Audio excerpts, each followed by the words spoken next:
I grew up hearing the same old legends as you did. Salem, medieval England, innocent woman drowned and burned at the stake in the name of rabid religion. My dad was a huge history geek and used to show me the witches' marks in the cottages we stayed in when we travelled around Scotland. They were strange symbols, sometimes prayers, etched into the walls or over the doors in a supposed attempt to lock out the forces of evil. Last summer, I went with friends to a camp in New England.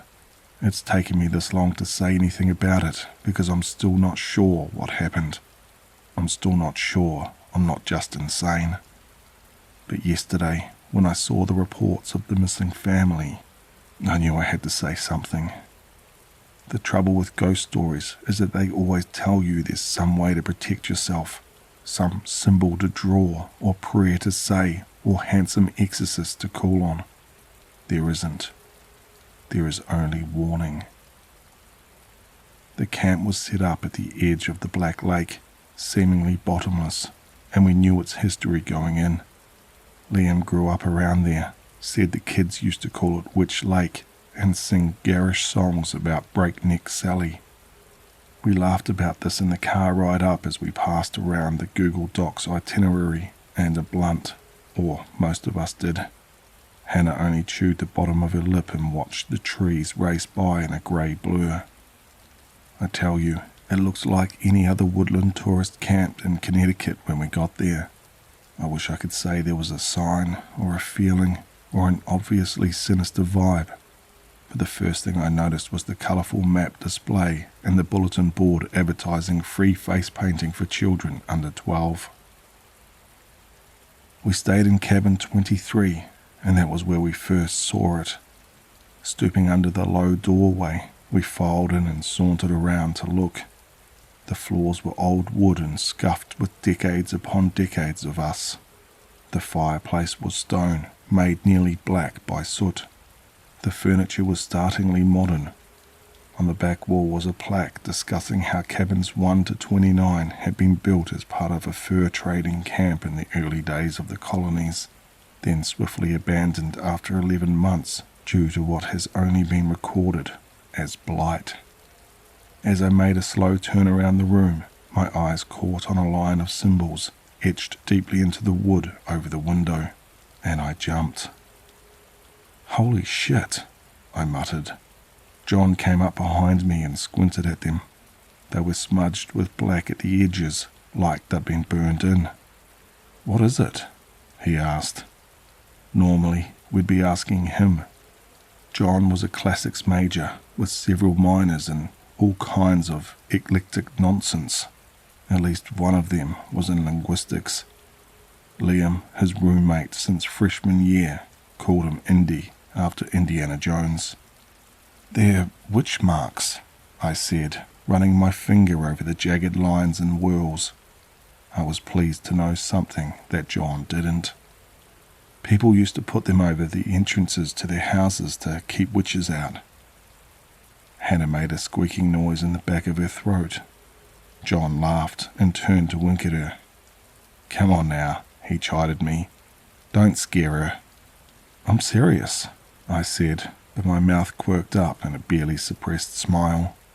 Hannah was too easy. "My dad used to drag me around to look at them when we'd go visit my grandma. They're all over Scotland." "There's one above the door too," Liam quipped, leaning over the back of the couch with his arms folded next to Hannah. "It makes sense. They would need those here to keep out Breakneck Sally." We all laughed except Hannah and threw our bags in whatever corner or surface we could find before heading out to explore the lake. There was still an hour or two of daylight left and we wanted to take advantage. "Why do they call it that?" I asked Liam as we followed the trail back to the lake. "Breakneck Sally," he shrugged. "My brother always told me it was one of the wives of the fur traders," he said. "Back when it was a camp, the 1600s or something. Apparently they thought she was a witch, so they hung her from a tree by the lake and she broke her neck, but kept blinking at them and smiled. They were so freaked out they buried her under 10 feet of dirt to try and keep her spirit away. and that's when the blight came. She poisoned the ground, Hannah said in a knowing voice, drawing her arms tight around her. She didn't exist, John snorted. I tossed my head back and forth as we came up to the lake and the row of kayaks set out on the shore. I'm sure she did, I said. The poor girl was probably just, literate or something. You know, they'd kill a woman for anything back then. We weren't even supposed to speak. Ah, the good old days, Liam said with a dramatic sigh. I smacked him on the back of the head. We spoke no more of Breakneck Sally or her blight. Instead, we jumped into kayaks and splashed each other, racing to the pitch-black centre of the lake as Liam and John called out increasingly ridiculous dares to each other. Even Hannah seemed to have forgotten to be afraid, and my cheeks began to hurt from smiling. But I couldn't help but notice the gnarled and solitary oak as we passed it. It was stooped down like it was leaning over the bank, and one particularly thick branch jutted out far above the water. I told myself that the divot cut into it, widened with time, could not have possibly been from a rope. It was dark by the time we trudged back to cabin 23, tired and soaking wet from the lake. Mosquitoes gnawed at our bare arms and ankles, and I was so consumed with itching myself that at first I didn't notice it when we walked in. I nearly crashed into John, who had stopped just a few feet in the door and was frowning at something on the ground. "What the hell?" I asked in a flat voice. I followed his gaze and saw that our bags, all 4 of them, were neatly arranged side by side along the back of the couch. They were straight, spotless, and zipped up, even though I was certain I'd left mine spilling over at the bottom of the stairs after I dug through it for my Polaroid. Did someone go through our stuff?" I demanded. "That's, seriously messed up." "They'd never done that before when I've been," Liam said. "Maybe they could smell the weed?" Hannah ventured. "Oh, Hannah, it wasn't the weed." Liam rolled his eyes and pushed past the rest of us to kneel before his bag and yanked the zipper open. Despite what he said to Hannah, the first thing he pulled out was a dime bag of pot. "Besides," he muttered, pulling it open, "it's all perfectly legal. I have a medical card." He stuck his nose into the bag, then reared back with a horrified expression and coughed. "Ugh," he scowled. "Bro!" "What?" John asked. He was crouched before his own bag now, checking to make sure all his belongings were in place. I was too.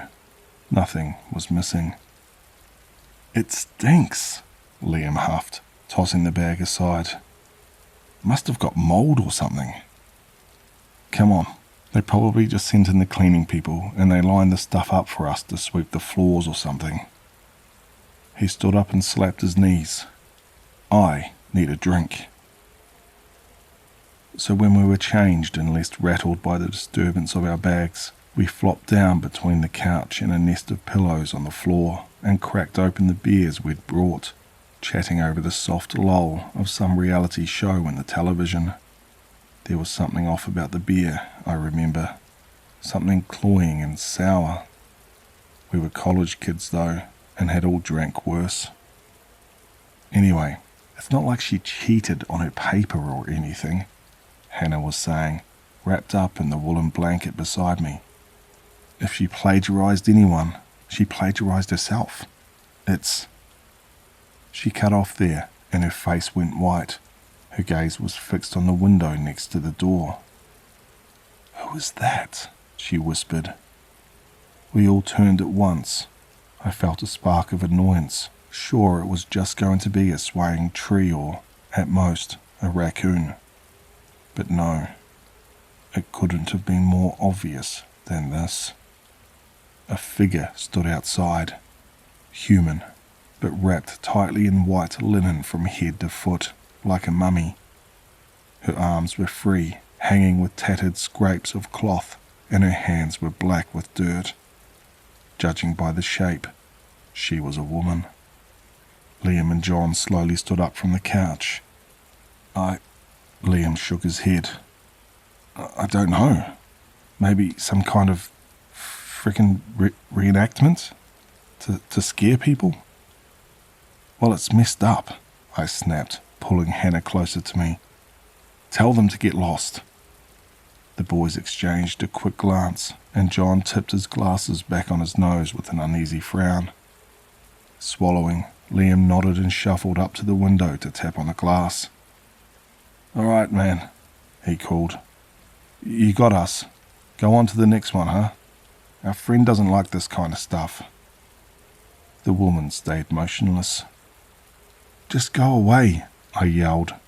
We didn't sign up for any kind of scary experience or anything. We're just trying to watch TV. Nothing. She stood a few feet from the cabin, arms slightly apart from her body and moving softly with each breath. Listen, Liam said. I don't want to have to call the front desk. She moved so fast I'm not sure any of us saw it. We just heard the crack, like a dry log breaking, and were left gaping at her, now only inches from the window, her head bent to the right at a 90-degree angle. Jesus, Liam yelped, springing backwards. Hannah began to whimper. All right. I fought to keep the panic from my voice. Liam, call the front desk. Tell them some asshole. I rose my voice at that part, hoping she could hear me. Is messing with us outside our cabin. Liam fumbled his phone from his pocket, and I saw his fingers trembling slightly as they worked to dial in the number. She began to move. Her legs were too long and bent strangely as she walked, like the broken limbs of a puppet.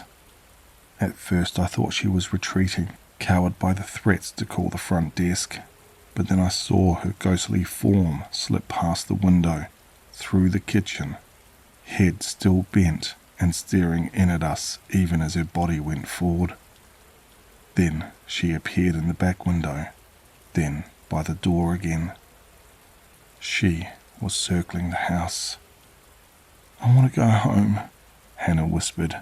Tears were streaming down her face. This isn't funny. I know. I tried to turn in time with her, to predict when she'd pass through the window, but each time she surprised me. She was saying something now, muffled by the cloth over her mouth and garbled in the trappings of some language other than English. It had a monotone, chanting quality to it, and sent shivers down my back, though I didn't know a word she was saying. Her voice sounded like breaking glass. Damn it, Liam cursed, running a hand through his hair. The front desk isn't picking up. It won't even go to voicemail. It just keeps ringing. John, what's she saying? I asked, tugging on his sleeve. I had pushed Hannah back so she was half behind me. I'm not sure what I thought that would do. Maybe if I could just keep her from seeing. But she watched the woman more than any of us, eyes wide with terror. It's... John shook his head. I think she's speaking French.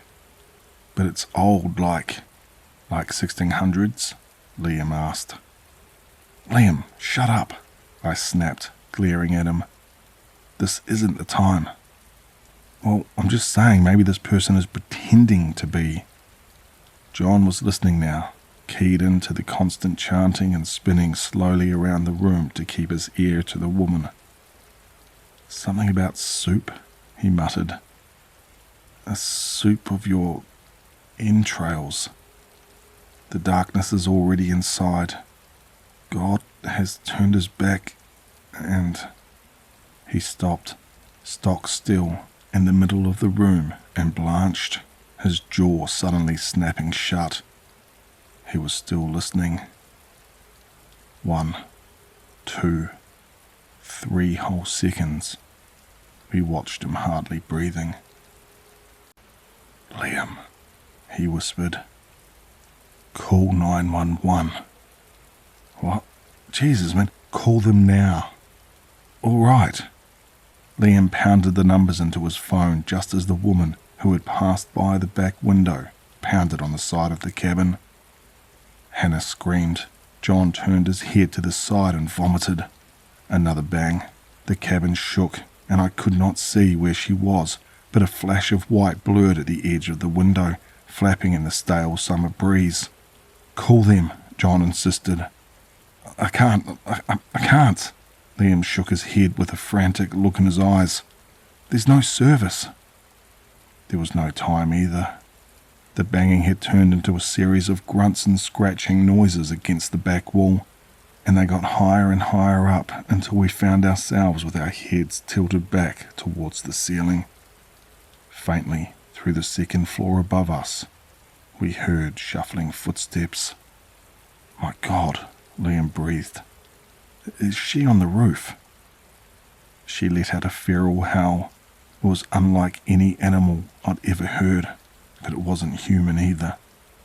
All of us were screaming by then, and though Liam had been telling the truth, we all tried to dial 911 for ourselves.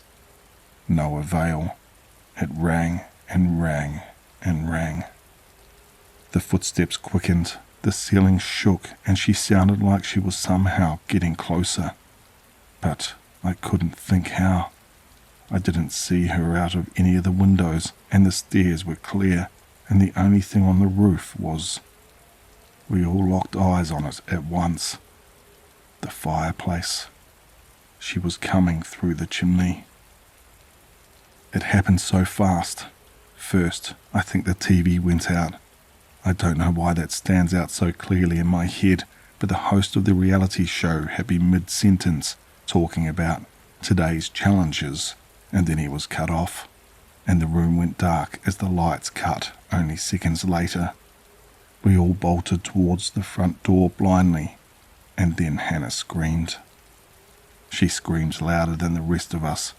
Only thing I could hear beyond her terror was that deep, muttering French. "Hannah!" I scrambled through the dark for her. In the moonlight that came through the windows, I could see an arm reaching out from the fireplace. 2 long fingers wrapped around Hannah's wrist and dragging her in. She was sobbing so hard she was making herself retch. I grabbed her, trying to pull her back out, but all it did was move me along with her, even when the boys came and locked their arms around me. We were all getting pulled into the fireplace, and Hannah, save for the bit of her sleeve that I was clutching, was disappearing up the chimney. "Help me!" she shrieked. "Ruth, let go!" Liam yelled to me. "We have to help her," I cried. "You're hurting her. Her arm, let go." He was right. I was keeping her arm out at a dangerous angle while the rest of her body moved up, but I couldn't bring myself to let go. In the end, it was John who ripped me away from her and practically carried me out of the cabin. We could hear her screams for half a mile through the woods. The administration's building was 1 mile out, on the other side of the lake. None of us said a single word to each other as we ran towards it, along the family-friendly and well-lit trails with the mosquitoes still trying to get a taste of us. I was crying. Liam was shaking. John still had vomit on his chin. They said they hadn't got any calls from Liam. After desperately trying to calm us down enough to get a sensible story out of us, they must have gathered enough to realize that something had petrified us, and they called the police. At my insistence, they didn't wait for them to arrive to send security out on a golf cart to check cabin 23 and try to find Hannah. Nothing. And the police? Nothing. They took statements from us and asked if we had been drinking. The sour beer had done us no favours. John, ever the voice of reason, stressed that whatever we thought we saw, the important thing was that our friend was missing. They had to find her. They did find her, but not until early the next morning, after the police listened to our story 3 times and the paramedics had to give me and Liam both Xanax to calm us. Hannah was found, huddled at the base of the huge oak by the lake, naked and covered in dirt and scratches, inconsolable. She would not say what happened to her, just kept muttering, "The darkness is already inside." "It looks like a psychotic break," one of the EMTs told me gently as they put her in the ambulance. "You sure you kids didn't take anything?" In the coming days, we repeated our story countless times, no matter how much people told us it was ridiculous or accused us of an elaborate hoax. To their credit, the police combed the place over. The whole campsite was evacuated, and they tested the roof of the cabin for footprints, the windows and walls for prints, and yes, even the fireplace. They went through everything, and all they came up with was the weed and the beer. "Erget," the investigator explained to us and our parents and Hannah's parents after a week or so had gone by. He laid a bunch of photos out that neither me nor Liam nor John took one look at. They meant nothing. "It's a type of fungus that can cause strange behavior, convulsions, even hallucinations. We found it all over the marijuana you guys brought, and the beer too. Somebody's cooler must have been contaminated." Liam shook his head, eyes distant. "I brought the weed and John brought the beer," he muttered. "They weren't in the same cooler." The investigator shrugged, nonplussed. "It's the only thing we've found that explains anything," he said. "Erget." "It's almost like very potent LSD. If it was in the stuff you were drinking, you all essentially had one hell of a bad trip." "The same bad trip," John confirmed with a raised eyebrow. "It's famous for this, trust me," the investigator insisted. "Been around for centuries. It used to cause big blights on grain and stuff, and make everyone around go crazy." I felt my mouth go dry. "Blights?" "Yeah," he nodded at me, seeming pleased that I was now catching on. "But you are all probably fine now, the doctors say. It doesn't stick around in the system. Your friend..." His face turned a bit nervous, and he glanced at Hannah's silent parents. "She had a worse go of it. Some people's minds just can't handle that. Hopefully they get her all straightened out soon." "Many thanks," shaking hands. Our parents talked and talked, but none of us listened. We wanted to visit Hannah. They said she wasn't up for visitors. Since that last summer, Hannah has not been released from the psych ward. She has not been up for visitors either. John crashed his car into an oncoming train, died on impact. No one said it was on purpose. They didn't have to. Liam went dark. He dropped out of school, deleted all his social media accounts, and blocked my number, and I haven't heard from him since. I ran away. I told my dad I wanted to live in Scotland with my grandpa, and on rainy afternoons, when I wasn't fit to wander the highlands, I sat in his warm living room and stared at the witch's marks over the door, wondering if they were just as useless as the other ones.